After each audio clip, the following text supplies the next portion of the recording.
ನಮಸ್ಕಾರ ಎಲ್ಲರಿಗೂ, ಹೇಗಿದ್ದೀರಾ ಫ್ರೆಂಡ್ಸ್? ಐ ಥಿಂಕ್ ಎಲ್ಲರೂ ಚೆನ್ನಾಗಿದ್ದೀರಾ ಅಂತ ಅನ್ಕೊಂಡಿದ್ದೀನಿ. Welcome back to our channel. ನಿಮ್ಮೆಲ್ಲರಿಗೂ ಹೊಸ ವರ್ಷದ ಶುಭಾಶಯಗಳು. ದೇವರೆಲ್ಲರಿಗೂ ಆಯುಸ್ಸು, ಆರೋಗ್ಯ, ನೆಮ್ಮದಿ, ಖುಷಿ, ಸಂತೋಷ ಎಲ್ಲದನ್ನು ಕೊಟ್ಟು ಕಾಪಾಡಲಿ ಅಂತ ದೇವ್ರ ಹತ್ರ ಕೇಳ್ಕೊಳ್ತೀನಿ. Once again happy new year.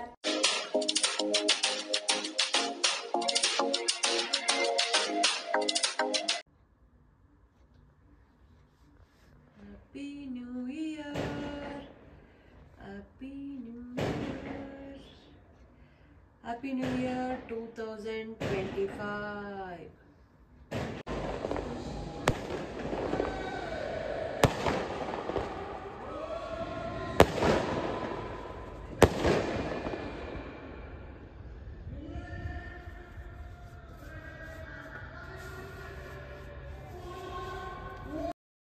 ಜನವರಿ 1 ಹೊಸ ವರ್ಷ ಬಂದೇ ಆಯಿತು. ಸೊ ಫಸ್ಟು ಮೊದಲಿಗೆ ನಮ್ಮ ಮನೇಲಿ ಬೆಳಿಗ್ಗೆನೇ ಪೂಜೆ ಹಾಕ್ಬಿಡ್ಬೇಕು. ಪ್ರತಿ ವರ್ಷವೂ ಅಷ್ಟೇ, ನಾನು ವರ್ಷದ ಮೊದಲನೇ ದಿನ ಕಳಸ ಇಟ್ಬಿಡ್ತೀನಿ. ದೇವ್ರ ಮನೆದೆಲ್ಲ ರೆಡಿ ಮಾಡಿಕೊಂಡು ದೇವ್ರ ಪಾತ್ರೆ ಎಲ್ಲ ತೊಳೆದು, ಆ್ಯಕ್ಚುಲಿ ನೆನ್ನೆ ಹಿಂದಿನ ದಿನವೇ ಮನೆಯೆಲ್ಲ ಒರೆಸಿ ಎಲ್ಲ ಕ್ಲೀನ್ ಮಾಡ್ಕೊಂಡಿದ್ದೆ. ಆದ್ರೂ ಇನ್ನೊಂದು ಸತಿ ಸೊ ಓಡಾಡಿದ್ದೀವಲ್ಲ ಅಂತ ನನ್ನ ಸಮಾಧಾನಕ್ಕೆ ಹಾಗೆ ಕ್ಲೀನ್ ಮಾಡಿಕೊಂಡು ಒರೆಸ್ಕೊಂಡು ಸ್ನಾನ ಮಾಡಿ ಬಂದು, ಇವತ್ತೊಂದು ಸ್ವಲ್ಪ ಬೇಗನೆ ಎದ್ದಿದ್ದೆ ಅಂತ ಹೇಳ್ಬೋದು. ಬೇಗ ಎದ್ದು ಎಲ್ಲ ತೊಳೆದು ರೆಡಿ ಮಾಡಿ ಕ್ಲೀನ್ ಮಾಡಿಕೊಂಡು ಇವಾಗ ಕಳಸ ಇಡ್ತಾ ಇದ್ದೀನಿ. ಪ್ರತಿ ವರ್ಷ ಹೊಸ ವರ್ಷ ಯಾವತ್ತೇ ಬರಲಿ, ಯಾವ ದಿನನೇ ಬರಲಿ, ನಾನು ಕಳಸ ಇಟ್ಟೆ ಪೂಜೆಯನ್ನು ಬೆಳಿಗ್ಗೆನೇ ಫಸ್ಟ್ ಎದ್ದು ಪೂಜೆ ಮಾಡಿ ಆಮೇಲೆ ಬೇರೆ ಕೆಲಸ. ಸೊ ಹಾಗಾಗಿ ಪೂಜೆಗೆಲ್ಲ ರೆಡಿ ಮಾಡಿಕೊಂಡೆ. ಅಷ್ಟರೊಳಗೆ ಮಕ್ಕಳು, ಹಸ್ಬೆಂಡು ಎಲ್ಲ ಅವರು ಒಬ್ಬೊಬ್ಬರೇ ಸ್ನಾನ ಮಾಡಿ ರೆಡಿ ಆಗ್ತಾ ಇದ್ದಾರೆ. ಗೊತ್ತಿಲ್ಲ, ನನಗೆ ನಿಜವಾಗ್ಲೂ ಮನೇಲಿ ಪೂಜೆ ಮಾಡಿ ದೇವ್ರ ಮನೇಲಿ ದೀಪ ಉರಿತಾ ಇದ್ರೇ ನನಗೊಂಥರ ಖುಷಿ, ಸಮಾಧಾನ. ಒಂದು ಸತಿ ದೇವ್ರ ಮನೆ ಕಡೆ ನೋಡಿದಾಗ ದೀಪ ಉರಿತಾ ಇರುವಾಗ ತುಂಬ ಖುಷಿ ಆಗುತ್ತೆ. ಮನಸ್ಸಿಗೆ ಏನೇ ಇದ್ರೂ ಒಂಥರ ಖುಷಿ ಆಗುತ್ತೆ. ಸೊ ಹಾಗಾಗಿ ಎಲ್ಲ ರೆಡಿ ಮಾಡಿ ದೇವ್ರ ಮನೆಯದೆಲ್ಲ ರೆಡಿ ಮಾಡಿಕೊಂಡು ಆಮೇಲೆ ಬಾಗಿಲು ಕೂಡ ಎಲ್ಲ ಒರೆಸ್ಕೊಂಡು ಕುಂಕುಮ ಇಡ್ತಾ ಇದ್ದೀನಿ. ಆಚೆ ಕಡೆ ಎಲ್ಲ ಕ್ಲೀನ್ ಮಾಡ್ಕೊಂಡು ಬಂದು ಇವಾಗ ಬಾಗ್ಲಿಗೂ ಕುಂಕುಮ ಎಲ್ಲ ಇಟ್ಟು ದೇವರಿಗೆ ಫೋಟೋಗೆಲ್ಲ ಇದು ಮಾಡಿ ಇವಾಗ ಪೂಜೆ ಮಾಡ್ತಾ ಇದ್ದೀನಿ. ಸೊ ನನ್ನ ಪೂಜೆ ಆಗೋದ್ರೊಳಗೆ ನನ್ನ ಹಸ್ಬೆಂಡು ಕೂಡ ಅವರಿಗೆ ಇವತ್ತು ರಜಾ ಇದೆ, ಮಕ್ಕಳಿಗೆ ರಜಾ ಇಲ್ಲ. ಆ್ಯಕ್ಚುಲಿ ಕ್ರಿಸ್ಮಸ್ ಡೇಗೆ ಅವ್ರಿಗೆ ರಜಾ ಇರಲಿಲ್ಲ, ಮಕ್ಳಿಗೆ ರಜಾ ಇತ್ತು, ಮನೆಯಲ್ಲೇ ಇದ್ದರು. ಒಂದೊಂದ್ಸತಿ ಹಿಂಗಾಗತ್ತೆ, ಅವ್ರಿಗೆ ರಜಾ ಇದ್ದಾಗ ಮಕ್ಳಿಗೆ ರಜಾ ಇರಲ್ಲ, ಮಕ್ಳಿಗೆ ರಜಾ ಇದ್ದಾಗ ಇವ್ರಿಗೆ ರಜಾ ಇರಲ್ಲ.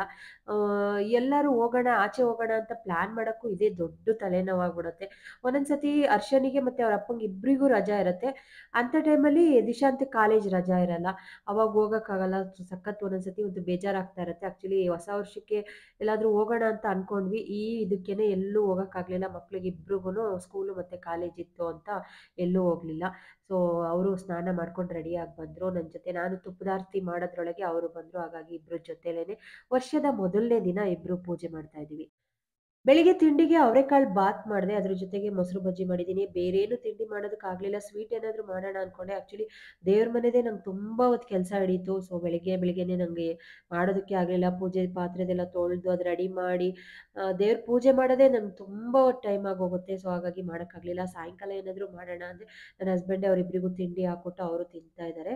ಮಕ್ಕಳಿಗಿಬ್ಬರಿಗೂ ಇವತ್ತು ಕಲರ್ ಡ್ರೆಸ್ ಇದೆ, ಹಾಗಾಗಿ ರೆಡಿಯಾಗಿದ್ದಾರೆ. Chotu, happy new year Chotu. Happy new year Chotu Pappu. ಅಲ್ಲೇ ಬಟ್ಲು ರೆಡಿ ಮಾಡ್ಕೊಂಡು ತತ್ತಾ ಇದ್ದಾರೆ. ಚೋಟು ಹ್ಯಾಪಿ ನ್ಯೂ ಇಯರ್ ಕಣಪ್ಪ. ಹಾಂ,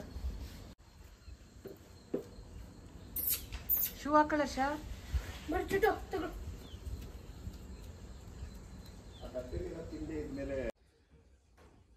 ಮಕ್ಕಳನ್ನ ಹಸ್ಬೆಂಡು ಡ್ರಾಪ್ ಮಾಡೋದಕ್ಕೆ ಹೋದರು. ಸೊ ಇವತ್ತು ಬೇಗ ತಿಂಡಿ ತಿಂತಾ ಇದ್ದೀನಿ. ಆ್ಯಕ್ಚುಲಿ ಡೈಲಿ ನಾನು ಡ್ರಾಪ್ ಮಾಡೋದಕ್ಕೆ ಹೋಗ್ತಾ ಇದ್ದೆ, ಇವತ್ತು ರಜಾ ಅವರಿಗೆ, ಹಾಗಾಗಿ ಮನೇಲೇ ಇದ್ದಾರೆ. ಅವ್ರು ಡ್ರಾಪ್ ಮಾಡೋದಕ್ಕೆ ಹೋದರು. ನಾನು ತಿಂಡಿ ತಿನ್ನೋಣ ಅಂತ ತಿಂದು ದೇವಸ್ಥಾನಕ್ಕೆ ಹೋಗೋಣ ಅಂತ. ಹೊಸ ವರ್ಷ ಅಲ್ವಾ, ನ್ಯೂ ಇಯರಿಗೆ ಯಾವಾಗ್ಲೂ ಆಂಜನೇಯಂಗೆ ಹೋಗ್ತೀವಿ. ಪ್ರತಿ ವರ್ಷ ಅಷ್ಟೇ. ನಾವು ಬೆಂಗಳೂರಲ್ಲಿದ್ದಾಗ ಕಾರ್ಯಸಿದ್ಧಿ ಆಂಜನೇಯ ಸ್ವಾಮಿಗೆ ಹೋಗ್ತಾ ಇದ್ವಿ. ಸೊ ಅಲ್ಲಿ ಪ್ರತಿ ವರ್ಷ ನನ್ನ ಹಸ್ಬೆಂಡು ತೆಂಗಿನಕಾಯಿ ಕಟ್ತಾಯಿದ್ರು. ವರ್ಷದ ಮೊದಲನೇ ದಿನ ತೆಂಗಿನಕಾಯಿ ಕಟ್ಟಿ ಪೂಜೆ ಮಾಡ್ತಾಯಿದ್ರು. ನ್ಯೂ ಇಯರ್ ಬಂದಾಗ ಯಾವಾಗಲೂ ಅಷ್ಟೇ. ಈಗ ಸೊ ಹಾಗೆ ಇಲ್ಲೇ ದೇವಸ್ಥಾನ ಇದೆ ಆಂಜನೇಯ ಸ್ವಾಮಿದು, ಆಮೇಲೆ ಶನ್ಮಾತ್ಮನ ದೇವಸ್ಥಾನ ಇದೆ, ಹೋಗೋಣ ಅಂತ ಅದಕ್ಕೆ ರೆಡಿ ಆಗಿದ್ದೀನಿ. ಫಸ್ಟ್ ತಿಂಡಿ ಎಲ್ಲ ತಿನ್ಕೊಂಡು ಹೋಗೋಣ, ಆಮೇಲೆ ಬರೋದು ಲೇಟ್ ಆಗತ್ತೆ ಅಂತ ಇವಾಗ ತಿಂಡಿ ತಿಂತಾ ಇದ್ದೀನಿ. ಅವರೆಕಾಳ್ದು ಬಾತ್ ಮಾಡಿದ್ದೀನಿ. ಸೊ ಹಾಗಾಗಿ ತಿಂಡಿ ತಿಂದು ದೇವಸ್ಥಾನಕ್ಕೆ ಹೋಗೋಣ. ವರ್ಷದ ಮೊದಲನೇ ದಿನ ಸಾಮಾನ್ಯವಾಗಿ ಆಂಜನೇಯ ಸ್ವಾಮಿ ದೇವಸ್ಥಾನಕ್ಕೆ ಹೋಗ್ತೀವಿ. ಸೊ ಇವತ್ತು ಹೋಗಿದ್ವಿ. ತುಂಬ ಚೆನ್ನಾಗಿ ಬೆಣ್ಣೆ ಅಲಂಕಾರ ಮಾಡಿದ್ರು. ನಂಗಂತೂ ಅಲಂಕಾರ ಎಲ್ಲ ತುಂಬ ಇಷ್ಟ ಆಯಿತು. ಚೆನ್ನಾಗಿ ಮಾಡಿದ್ರು. ಸಖತ್ ಚೆನ್ನಾಗಿ ಕಾಣಿಸ್ತಾ ಇತ್ತು. ಶನ್ಮತ್ಮನ್ ದೇವಸ್ಥಾನಕ್ಕೆ ಹೋಗಿದ್ವಿ. ನಂಗೆ ಅಲ್ಲಿ ವಿಡಿಯೋ ತಗೊಳಕ್ಕಾಗಲಿಲ್ಲ. ಏನಾದರೂ ಬೈದ್ಬಿಡ್ತಾರೆ ಅಂತ. ಕೆಲವು ದೇವಸ್ಥಾನಗಳಲ್ಲಿ ವಿಡಿಯೋ ಮಾಡುವಾಗ ಏನಾದರೂ ಅಂದ್ಬಿಡ್ತಾರೆ. ಅದರಲ್ಲಿ ಇವತ್ತು ವರ್ಷದ ಮೊದಲನೇ ದಿನ ಸುಮ್ಮನೆ ಏನಕ್ಕಪ್ಪ ಬೈಸ್ಕೊಳ್ಳೋದು ಅಂತ ನಾನು ಅಲ್ಲಿ ವಿಡಿಯೋ ತಗೊಳಕ್ಕಾಗಲಿಲ್ಲ. ಇಲ್ಲೊಂದೆರಡು ಕ್ಲಿಪ್ಪಿಂಗ್‌ನ ತಗೊಂಡೆ. ತುಂಬ ಜನ ಬರ್ತಾನೆ ಇದ್ರು, ಹೋಗ್ತಾನೆ ಇದ್ರು. ಸೊ ನಾವು ಒಂದು 5 ನಿಮಿಷ ಇಬ್ರು ಅಲ್ಲೇನೆ ದೇವಸ್ಥಾನದಲ್ಲಿ ನಾನು ನನ್ನ ಹಸ್ಬೆಂಡು ಕೂತ್ಕೊಂಡು ದರ್ಶನ ಎಲ್ಲ ಚೆನ್ನಾಗಾಯ್ತು. ತುಂಬ ಚೆನ್ನಾಗಿ ಮಾಡಿದ್ರು. ಹೊರಗಡೆಯಿಂದನೂ ಒಂದು ಕ್ಲಿಪ್ಪಿಂಗ್‌ನ ತಗೊಂಡ್ವಿ. ಸೊ ಆಂಜನೇಯಂಗೆ ಹೋಗಿ ಪ್ರತಿ ವರ್ಷ ಹೋಗ್ತೀವಿ. ವರ್ಷದ ಮೊದಲನೇ ದಿನ ನಾನು ಒಂದು ಗೊತ್ತಿಲ್ಲ ಅದೇನು ಅಂತ ಆಂಜನೇಯಂಗೆ ಹೋಗ್ತೀವಿ. ಸೊ ಹೋಗಿ ಮುಗಿಸ್ಕೊಂಡು ಇಬ್ರೂ ಒಂದು 10 ನಿಮಿಷ ಅಲ್ಲೇ ಕೂತ್ಕೊಂಡಿದ್ವಿ. ಚೆನ್ನಾಗಿತ್ತು. ದೇವಸ್ಥಾನದ ಒಳಗಡೆ ಎಲ್ಲ ದೇವಸ್ಥಾನಕ್ಕೆಲ್ಲ ಒಂದು ರೌಂಡು ಮುಗಿಸ್ಕೊಂಡು ಬಂದ್ವಿ. ಇವಾಗ ನಾನು ನನ್ನ ಹಸ್ಬೆಂಡ್ ಇಬ್ಬರು ಒಂದು ರೌಂಡ್ ಜಾಲಿ ರೌಂಡ್ ಹೋಗ್ತಾ ಇದ್ದೀವಿ. ಮಕ್ಕಳು ಬಿಟ್ಟು ನಾವು ಜಾಲಿ ರೌಂಡ್ ತಗೋತಾ ಇದ್ದೀವಿ. ಸೊ ನ್ಯೂ ಇಯರ್ ಫಸ್ಟ್ ಡೇಗೆ ಒಂದು ರೌಂಡ್ ಹೋಗಿ ಬರೋಣ ಅಂತ ಹಂಗೆ ಹೋಗ್ತಾ ಇದ್ದೀವಿ. ಸೊ ಎಲ್ಲಿಗೆ ಹೋಗ್ತಿದ್ದೀವಿ ಅಂತ ಹೇಳಿಲ್ಲ, ಸುಮ್ಮನೆ ಕರ್ಕೊಂಡು ಹೋಗ್ತಾ ಇದ್ದಾರೆ. ನಾನು ರೆಡಿಯಾಗಿದ್ದಲ್ವ, ಕಾರ್ ಒಳಗಡೆ ಕೂತ್ಕೊಂಡು ಸುಮ್ಮನೆ ಬಂದಿದ್ದೀನಿ. ಎಲ್ಲಿ ಹೋಗೋದು ಏನು ಅಂತ ಹೇಳಿಲ್ಲ. ನಾವು ಬಂದ ತಕ್ಷಣ CCTVಲಿ ಮೆಸೇಜ್ ಬರ್ತಾ ಇದೆ. ಇದು CCTV, ಮಾತಾಡೋ CCTV, ಸೋಲಾರಿಂದ ಇರೋದು. ಸೊ ಇದೇನು ಗೊತ್ತಲ್ಲ, ನೆಲ್ಲಿಕಾಯಿ ಮರ ಫೈನಲಿ ಬಿಟ್ಟಿದೆ ನಮ್ಮ ತೋಟದ್ದೇನೆ. ಈ ಸತಿ ಅಂತೂ ಜಾಸ್ತಿ ಬಿಟ್ಬಿಟ್ಟಿದೆ. ವರ್ಷ ಬಂದಾಗಂತೂ ಕಿತ್ಕೊಂಡು ತಿಂತಾ ಇರ್ತಾನೆ, ಅವನಿಗೆ ಸಖತ್ ಇಷ್ಟ. ಸೊ ನಾನಿವತ್ತು ನಾನೊಂದೆರಡು ಕಿತ್ಕೊಂಡಿದ್ದೀನಿ ತಿನ್ನೋಣ ಅಂತ. ತುಂಬ ಬಿಟ್ಟಿದೆ, ಚೆನ್ನಾಗಿರುತ್ತೆ. ಹುಳಿ ಒಂಥರ, ಅವನಿಗಂತೂ ಸಖತ್ ಇಷ್ಟ, ತಿಂತಾ ಇರ್ತೀನಿ. ಕಿತ್ಕೊಂಡಿದ್ದೀನಿ.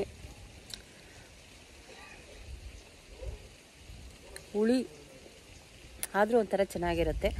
ಸೊ ನಮ್ಮದೇ ಗಿಡ, ಇದನ್ನು ಶಿವಮೊಗ್ಗದಿಂದನ ಭದ್ರಾವತಿಯಿಂದ ಏನೋ ತೊಗೊಂಡ್ಬಂದು ಫಾರೆಸ್ಟಿಂದ ಎಷ್ಟೊಂದು ಗಿಡಗಳು ಹಾಕಿದ್ವಿ. ಅದರಲ್ಲಿ ಇದೊಂದು ಜೀವ ಉಳ್ಕೊಂಡು ದೊಡ್ಡದಾಗಿದೆ ಇವಾಗ. ಆ್ಯಕ್ಚುಲಿ ದೊಡ್ಡದಿದೆ, ತೋರಿಸ್ತೀನಿ. ಇಷ್ಟು ದೊಡ್ಡದು ಎಲ್ಲ ಗಿಡಗಳು ಹೋಗಿ ಇದೊಂದು ಉಳಿತು.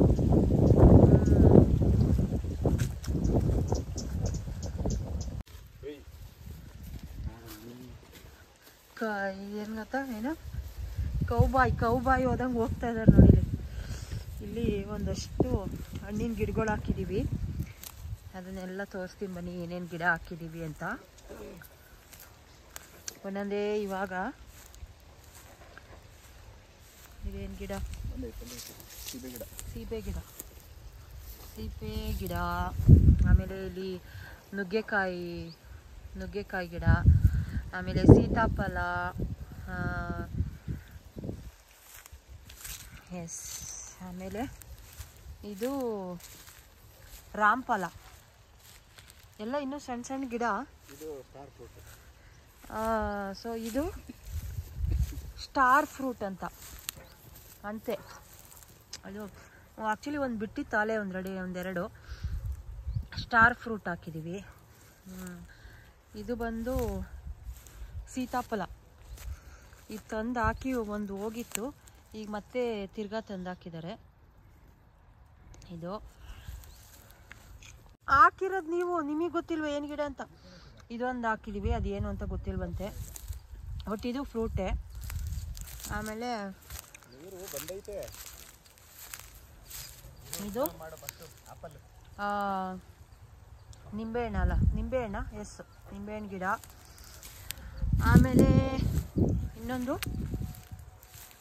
ಇದು ಚಕ್ಕೆ ಗಿಡ. ಇದು ಮರ ಆಗುತ್ತೆ. ನಮ್ಮ ಅಮ್ಮವ್ರ ಮನೇಲಿ ದೊಡ್ಡ ಮರನೇ ಇದೆ. ಇದು ನಾವು ಹಾಕಿದ್ದೀವಿ ಇವಾಗ.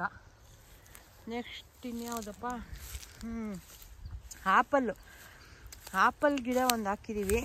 ಅದು ಇನ್ನೂ ಈಗ ಹಾಕಿರೋದು. ಹಾಂ ಬಂದೆ. ಇದು ಆಪಲ್ ಗಿಡ. ಸೊ ಇನ್ನೆಲ್ಲ ಇನ್ನೊಂದು ವರ್ಷ 2 ವರ್ಷ. ಆಪಲ್ 3 years ಅಂತ ಹೇಳಿದಾರಲ್ಲ ರೀ. ಹಾಂ, ಆಮೇಲೆ ಒಂದೆರಡು ಮಾವಿನ ಗಿಡ. ಇದಂತೂ ಹಸ್ಗಳೆಲ್ಲ ತಿನ್ನಿಸಿ ಇವಾಗ ಫೈನಲಿ ಒಂಚೂರು ಬಂದಿದೆ. ನೆಕ್ಸ್ಟ್ ಇದು ಸೀಬೆ ಗಿಡ. ಇದು ಹಾಕಿ 1 ವರ್ಷ ಆಯ್ತಾ ರೀ? ಒಂದು 6 ಮಂತ್ ಆಯಿತು ಆಲ್ರೆಡಿ. 2 ಇದು ಸೀಬೆ ಹಣ್ಣು ಬಿಟ್ಟಿತ್ತು. ಒಂದು ಅವತ್ತೇ ಬಂದು ಕಿತ್ಕೊಂಡು ತಿಂದಿದ್ರು. ಇವಾಗ ಇನ್ನೊಂದು ಬಿಟ್ಟಿದೆ. ಎಷ್ಟು ದಪ್ಪ ಇದೆ ಗೊತ್ತಾ, ಚೆನ್ನಾಗಿದೆ. ಕಿತ್ತಾಕ್ತಾ ಇದ್ದೀನಿ ಅಂತ ಹೇಳ್ತಾ ಇದ್ದೀನಿ. ಇವೆಲ್ಲ ಬಿಟ್ಟರೆ ಮರಿಗಳನ್ನ ಕೇಳಬೇಕು. ಏನಕ್ಕೆ? ಯಾಕೆಂದರೆ ಅದು ಗಿಡ ಇನ್ನೂ ಕಲಿಬೇಕು, 1 ವರ್ಷ ಆಗಬೇಕು. ಓ, ಇವಾಗ ಈ ಥರ ಇದಿದ್ರೆ ಈಚಿದ್ರೆ ಅದು ದಪ್ಪ ಆಗಲ್ಲ ಅಂತ. ಗಿಡ ದಪ್ಪ, ಅದು ಗಿಡನೇ ಇನ್ನೂ ಎಳೆದಲ್ಲ ಇದು. ಓಕೆ, ಅದು ನೋಡಕ್ಕೆ ಅಂತ ಬಿಟ್ಟಿರೋದು ಒಂದೆರಡು. ಯಾವ ಕಲರ್ ಬರಬೇಕು ಅಂತ, ಯಾವ ಕಲರು, ಟೇಸ್ಟ್ ಹೆಂಗಿರುತ್ತೆ ಅಂತ. Actually red colour. ಹಾಂ, ಇರಲಿ ಬಿಡಿ. ಇಲ್ಲ ಇಲ್ಲ, ಗಿಡ ಬೆಳವಣಿಗೆ ಆಗಲ್ಲ. ಹಾಂ, ಫೈನಲಿ ಹಾಕಿದ್ದಕ್ಕೆ ಒಂದು ಸೀಬೆ ಹಣ್ಣು ತಿನ್ನಂಗೆ ಆಯಿತು. ಚೆನ್ನಾಗಿದೆ, ಟೇಸ್ಟು ಚೆನ್ನಾಗಿದೆ. ನಾನು ಒಂದು ಪೀಸ್ ತಿಂದೆ ಅವತ್ತು. ಇದು ಕಿತ್ಕೊಂಬೋದು ಬೇಕಾರೆ, ಕಿತ್ಕೊಂಬಂದಿದ್ರು. ಈಗ ನೋಡಿಲ್ಲಿ ಇಷ್ಟೊಂದು ಬಿಟ್ಟಿದಾವಾಗಲೇ. ಎಷ್ಟೊಂದಿದೆಲ್ಲ ಇನ್ನೂ ಸಣ್ಣ ಈಚು. ಗಿಡ ದೊಡ್ಡದಾಗಲಿ ಅಂತ ಕಟ್ ಮಾಡಿದ್ದೀನಿ. ಓಕೆ, ಎಷ್ಟಿದೆ? ಇದು ಚೆರಿ ಗಿಡನಾ? ಇದು ಒಂದು ಕಪ್ಪೇನು ಬಂತು ಜೊತೆಯಲ್ಲಿ ಮಾತಾಡ್ಸೋಕ್ಕೆ. ಇದು ಚೆರಿ ಗಿಡ ಅಂತೆ. ಚೆನ್ನಾಗಾಗೈತೆ. ಮುಳ್ಳು ಅದ್ರ ಮುಟ್ಟಕ್ಕೆ. ಹಬ್ಬ, ನಂಗಂತೂ ಒಂದು ರೌಂಡ್ ಹೋಗಿ ಬಂದಿದ್ದಕ್ಕೇ ಸುಸ್ತಾಯಿತು. ಬಿಸಿಲು ಸಿಕ್ಕಾಬಟ್ಟೆ. ನಾನಿಲ್ಲಿ ಕುತ್ಕೊಂಡಿದ್ದೀನಿ ಕಾರೊಳಗೆ, ನೆಲ್ಲಿಕಾಯಿ ತಿಂತ. ನನ್ನ ಹಸ್ಬೆಂಡು ಒಂದು ರೌಂಡ್ ಹೋಗಿ ಬರ್ತೀನಿ ಅಂತ ಹೋಗಿದ್ದಾರೆ. ಸೊ ಇನ್ನೇನು ಎಳ್ನೀರು ಕುಡ್ಕೊಂಡು ಮನೆಗೆ ಹೊರಡ್ತೀವಿ. ಹಳೆ ಟೈಮು ಆಯಿತು. ಮನೆಗೆ ಹೋಗಿ ಆ್ಯಕ್ಚುಲಿ ಏನು ಅಡುಗೆ ಮಾಡೋದು ಅಂತ ಏನು ಪ್ಲ್ಯಾನ್ ಇಲ್ಲ. ನೋಡಬೇಕು ಏನು ಮಾಡೋದು ಅಂತ. ಬಂದರು, ಒಂದು ರೌಂಡ್ ನೋಡಿಕೊಂಡು ಇವಾಗ ಹೊರಡ್ತೀವಿ. ಇನ್ನೇನು ಬೇರೆ ಕೆಲಸ ಇಲ್ಲ, ಜಸ್ಟ್ ಒಂದು ರೌಂಡ್ ನೋಡ್ಕೊಂಡು ಹೋಗೋಣ. ಇವತ್ತು ಹೇಗೂ ಮನೆಯಲ್ಲೇ ಇದ್ರಲ್ವಾ. ಸರಿ ಬರ್ತೀಯಾ ಅಂದರು. ನಾನು ಅಂದರೆ ಎಲ್ಲಿಗೆ ಹೋಗೋದು ಅಂತ ಗೊತ್ತಿಲ್ಲ, ಸುಮ್ಮನೆ ಒಂದು ರೌಂಡ್ ಹೋಗೋಣ ಬಾ ಅಂದರು. ನಾನು ಅಂತ ಬಂದರೆ ಇಲ್ಲಿಗೆ ಬಂದವ್ರೆ, ಜಮೀನ್ ಹತ್ರ. ನನ್ನ ಗಂಡಂಗೆ ಒಂದು ಸ್ವಲ್ಪ ಜಾಸ್ತಿ ಜಮೀನು ಹುಚ್ಚು ಜಾಸ್ತಿ, ಯಾವಾಗಲೂ ಬರ್ತಾ ಇರಬೇಕು. ಸೊ ಒಬ್ಬರೇ ಹೋಗ್ತಾರಲ್ಲ ಅಂತ ನಾನು ಜೊತೆಯಲ್ಲಿ ಸುಮ್ಮನೆ ಮಾತಾಡ್ಕೊಂಡು ಹೋಗೋಣ ಅಂತ ಬಂದ್ವಿ. ಆಯಿತು, ಇವಾಗ ಎಳ್ನೀರು ಕುಡಿದು, ಎಳ್ನೀರು ಕೀಳಕ್ಕೆ ರೆಡಿ ಮಾಡ್ತಿದ್ದಾರೆ, ಕುಡಿದು ಹೊರಡೋದು. ಮಧ್ಯಾಹ್ನ ಬಂದವಳೇ ಸುಮ್ಮನೆ ಮಲ್ಕೊಂಬಿಟ್ಟು ಎಷ್ಟೊಂದು ಪಾತ್ರೆಗಳು, ಅಡುಗೆ ಮನೆ ಏನು ಕ್ಲೀನ್ ಮಾಡಲಿಲ್ಲ. ಸೊ ಇವಾಗ ಎದ್ದು ಬಂದು ಒಂದೊಂದೇ ಎಲ್ಲ ಕ್ಲೀನ್ ಮಾಡ್ಕೊಳ್ತಾ ಇದ್ದೀನಿ. ಆ್ಯಕ್ಚುಲಿ ಮಕ್ಕಳು ಬರೋದ್ರೊಳಗೆ ಅವಾಗ ಎಚ್ಚರ ಆಯಿತು. ಬಂದು ಹೇಗೂ ನನ್ನ ಹಸ್ಬೆಂಡ್ ಇದ್ರಲ್ಲ, ಅವರು ಹೋಗಿ ಕರ್ಕೊಂಡು ಬಂದರು. ನಾನಿವಾಗ ಎದ್ದು ಪಾತ್ರೆ ಎಲ್ಲ ತೊಳಿತಾ ಇದ್ದೀನಿ. ಮಕ್ಳಿಗೆ ಹಾಲು ಕಾಯಿಸ್ಕೊಟ್ಟು ಆಮೇಲೆ ಅಡುಗೆ ಮಾಡೋಣ ಅಂತ. ಏನೂ ಮಾಡಲಿಲ್ಲ. ಹಾಗೆಯೇ ಸ್ವಲ್ಪ ಹೊರ್ಗಡೆ ಬರ್ತಾನೆ ಎಳ್ನೀರೆಲ್ಲ ಕುಡಿದ್ವಿ ಅಲ್ಲಿ ಜಮೀನ್ ಹತ್ರ. ಬರ್ತಾ ಇನ್ನೇನು ಹೊಟ್ಟೆ ಹಸಿವಾಗಿರಲಿಲ್ಲ. ಇನ್ನು ಬಂದು ಬೆಳಿಗ್ಗೆದೇ ಒಂದು ಸ್ವಲ್ಪ ಇದ್ರದ್ದು ಅವರೆಕಾಳು ಬಾತೆಲ್ಲ ಇತ್ತು, ತಿಂದಿದ್ದಾಯಿತು. ತಿಂದು ಸ್ವಲ್ಪ ರೆಸ್ಟ್ ಮಾಡಿದ್ವಿ. ನನಗಂತೂ ಸಖತ್ ತಲೆನೋವ್ತಾ ಇತ್ತು ಹೋಗಿ ಬಂದಿದ್ದಕ್ಕೆ ಬಿಸಿಲಲ್ಲಿ. ಆಮೇಲೆ ಸ್ವಲ್ಪ ರೆಸ್ಟ್ ಮಾಡಿ ಇವಾಗ ಎದ್ದು ಎಲ್ಲ ಕ್ಲೀನ್ ಮಾಡ್ಕೊಳ್ತಾ ಇದ್ದೀನಿ. ನಂಗೆ ಅಡುಗೆ ಮನೆ ಕ್ಲೀನ್ ಇದ್ದರೆ ಸೊ ಈ ಅಡುಗೆ ಮಾಡೋದಕ್ಕೆ ಈಸಿ, ಒಂಥರ ಮನಸ್ಸಾಗತ್ತೆ. ಇಲ್ಲ ಅಂದರೆ ನನಗೆ ಅಡುಗೆ ಮನೆಗೆ ಹೋಗೋಕ್ಕೆ ಬೇಜಾರಾಗ್ಬಿಡುತ್ತೆ. ಸೊ ಫಸ್ಟು ಪಾತ್ರೆ ತೊಳೆದು ಸಿಂಕ್ ಕ್ಲೀನ್ ಮಾಡಿಕೊಂಡು ಆಮೇಲೆ ನಾನು ಅಡುಗೆ ಸ್ಟಾರ್ಟ್ ಮಾಡೋದು. ಸೊ ಏನು ಮಾಡೋದು, ಅವರೆಕಾಯಿ ತಂದಿದ್ದೀವಿ, ಬಿಡಿಸೋಣ ಅಂತ ಹೇಳ್ತಾ ಇದ್ದೀನಿ. ನನ್ನ ಹಸ್ಬೆಂಡಿಗೆ ಹೇಳ್ತಾ ಇದ್ದೆ ಒಂಚೂರು ಬಿಡಿಸ್ಕೊಡಿ, ಹೆಲ್ಪ್ ಮಾಡಿ ಅಂತ. ನಾನು ನನ್ನ ಹಸ್ಬೆಂಡು ಇಬ್ಬರು ಅವರೆಕಾಯಿ ಬಿಡಿಸ್ತಾ ಇದ್ದೀವಿ. ಒಂದು ಸ್ವಲ್ಪ ಬಿಡಿಸ್ಕೊಡ್ರಿ ಅಂದರೆ, ಅಯ್ಯೋ ಇವತ್ತು ವರ್ಷದ ಮೊದಲನೇ ದಿನ ಕಣೆ, ಇವತ್ತೇ ಕೆಲಸ ಮಾಡಿಸ್ಬಿಟ್ರೆ ಮತ್ತೆ ಇಡೀ ವರ್ಷ ಕೆಲಸ ಮಾಡಿಸ್ತಾನೆ ಇರ್ತೀಯ, ನನಗೆ ಇದು ನನ್ನ ಕೆಲಸ ಅಲ್ಲ ಅಂತಿದ್ರು. ಆದ್ರೂ ನನಗೆ ಅವರೆಕಾಯಿ ಬಿಡಿಸೋದಂದರೆ ಸಖತ್ತು ಒಂಥರ ಇರಿಟೇಷನ್ ಆಗುತ್ತೆ. ಆದರೂ ತಿನ್ನೋಕ್ಕಿಷ್ಟ. ಸಾಂಬಾರು ಮಾಡಬೇಕು, ಬಿಡಿಸ್ಕೊಡಿ ಅಂತ ಇದ್ದೆ. ಒಂದು ಸ್ವಲ್ಪ ಬಿಡಿಸಿ ಸೈಡಲ್ಲಿ ಹಾಗೆ ಕುತ್ಕೊಂಡ್ಬಿಟ್ಟು ಮಾತಾಡ್ತಾ ಇದ್ರು. ಅಷ್ಟರೊಳಗೆ ನಮ್ಮ ಕೆಳಗಡೆ ಮನೆ ಪಾಪು ಬಂದ. ಅಪ್ಪಾ ಇವನೊಂದು ತರಲೆ ಅಂದರೆ ನಿಜ. ಬಂದರೆ 1 ನಿಮಿಷ ಕೂರಲ್ಲ, 1 ನಿಮಿಷ ಕೂರಲ್ಲ ಈ ಹುಡುಗ. ಎಷ್ಟು ತರಲೆ ಮಾಡ್ತಾನೆ ಅಂದರೆ, ಸೊ ನನ್ನ ಮಕ್ಕಳಂತೂ ಇನ್ನು ಕರ್ಕೊಂಡು ಬಂದರೆ ಹೇಳ್ತಾ ಇರ್ತಾರೆ, ಹೋಗಮ್ಮ ಕಳಿಸು ಸಾಕು, ಎಷ್ಟು ತರಲೆ ಮಾಡ್ತಾನೆ ಅವನು ಅಂತ. ಪಾಪ ಅವನಿಗಿಷ್ಟ ನಮ್ಮ ಮನೆಗೆ ಬಂದು ಆಟ ಆಡೋದಕ್ಕೆ. ಬಂದು ಆಟ ಆಡ್ತಾ ಇರ್ತಾನೆ. ಹೋಗ್ಲಿ ಬಿಡ್ರೋ, ಆಟ ಆಡಲಿ, ಪಾಪ ಚಿಕ್ಕವನು ಅಂತ ಹೇಳ್ತಾ ಇರ್ತೀನಿ ನಾನು. ಏನು ಗೊತ್ತಾ, ಸಬ್ಬಕ್ಕಿ ಪಾಯಸ ಮಾಡೋಣ ಅಂತ ನಾನಿಲ್ಲಿ ಕಷ್ಟಪಟ್ಟು ಸಬ್ಬಕ್ಕಿ ಎಲ್ಲ ನೆನೆಸಿಟ್ಟಿದ್ದೀನಿ.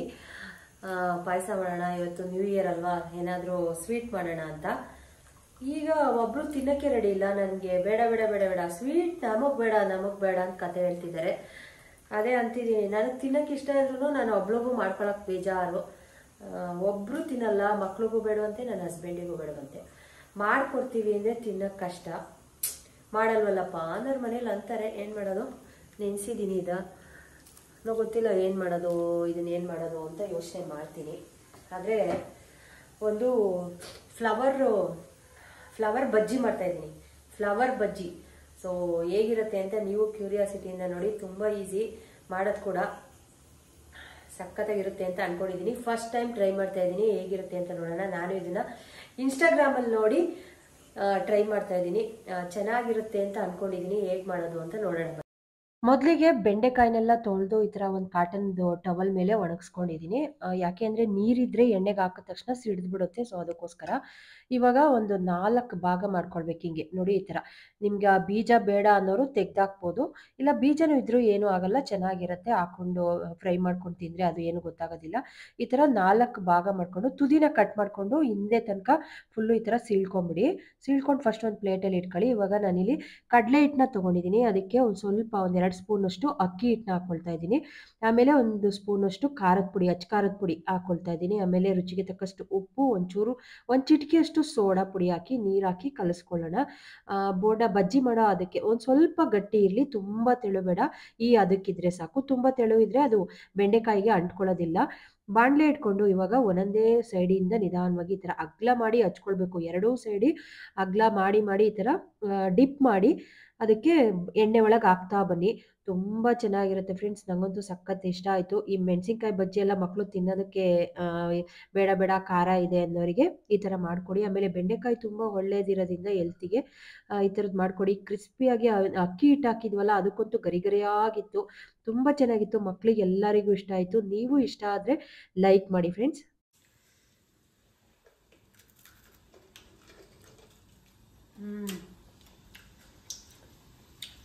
ಬೆಂಡೆಕಾಯಿ ಅಂತ ಅನ್ನಿಸ್ತಾ ಇಲ್ಲ, ನಿಜವಾಗ್ಲೂ ತುಂಬ ಚೆನ್ನಾಗಿದೆ. ಈರುಳ್ಳಿ ಬಜ್ಜಿ, ಹೀರೆಕಾಯಿ ಬಜ್ಜಿ, ಪಕೋಡ, ಆಮೇಲೆ ಬಾಳೆಕಾಯಿ ಬಜ್ಜಿ, ಎಲ್ಲ ಥರ ಬಜ್ಜಿನೂ ತಿಂದು ಟ್ರೈ ಮಾಡಿ. ಇದನ್ನು ಯಾರು ಟ್ರೈ ಮಾಡಿಲ್ಲ ಅಂದರೆ ಖಂಡಿತವಾಗ್ಲೂ ಮಾಡಲಿ, ತುಂಬ ಚೆನ್ನಾಗಿರುತ್ತೆ. ನನಗಂತೂ ಇಷ್ಟ ಆಯಿತು. ಕೆಲವು ಮಕ್ಕಳೆಲ್ಲ ಇದನ್ನು ತಿನ್ನಲ್ಲ, ಮೆಣಸಿನ್ಕಾಯಿ ಬಜ್ಜಿನ ಬೇಡ ಖಾರ ಅಂತಾರಲ್ವ. ಸೊ ಇದನ್ನು ಮಾಡಿಕೊಡಿ. ಬೆಂಡೆಕಾಯಿ ಕೂಡ ತುಂಬ ಒಳ್ಳೆಯದು. ಈ ಥರ ಮಾಡಿಕೊಟ್ಟಾಗ ಖುಷಿಯಿಂದ ತಿಂತಾರೆ. ನನಗಂತೂ ಸಖತ್ ಇಷ್ಟ ಆಯಿತು. ಮಾಡ್ಕೊಂಡು ತಿಂದಾದ್ಮೇಲೆ ದಯವಿಟ್ಟು ಒಂದು ಲೈಕ್ ಮಾಡಿ, ಕಮೆಂಟ್ ಮಾಡಿ ಹೇಗಿತ್ತು ಅಂತ. ಓಕೆನಾ ಫ್ರೆಂಡ್ಸ್? ಬೆಳಗ್ಗೆ ಸ್ಟಾರ್ಟ್ ಮಾಡಿರೋ ಲಾಗ್ನ ನಾನು ಈಗ ಎಂಡ್ ಮಾಡ್ತಾ ಇದ್ದೀನಿ. ಇನ್ನೇನು ಅವರೆಕಾಯಿ ಸಾಂಬಾರು ರೆಡಿ ಇದೆ, ಅನ್ನನೂ ರೆಡಿ ಇದೆ, ಊಟ ಮಾಡಬೇಕಷ್ಟೇ. ಇನ್ನೊಂದು ರೌಂಡ್ ಬಜ್ಜಿ ಹಾಕಿ ಊಟ ಮಾಡ್ತೀವಿ. ಈ ಲಾಗ್ನ ಇಲ್ಲಿಗೆ ಎಂಡ್ ಮಾಡ್ತೀನಿ. ಮುಂದಿನ ಲಾಗಲ್ಲಿ ಮತ್ತೆ ಸಿಗ್ತೀನಿ. ಮತ್ತೊಮ್ಮೆ ನಿಮ್ಮೆಲ್ಲರಿಗೂ ಹೊಸ ವರ್ಷದ ಶುಭಾಶಯಗಳನ್ನ ಹೇಳ್ತಾ ಇಡೀ ವರ್ಷ ಪೂರ್ತಿ ಖುಷಿಯಾಗಿ ಚೆನ್ನಾಗಿರಿ ಅಂತ ಕೇಳ್ಕೊಳ್ತೀನಿ. Thank you so much.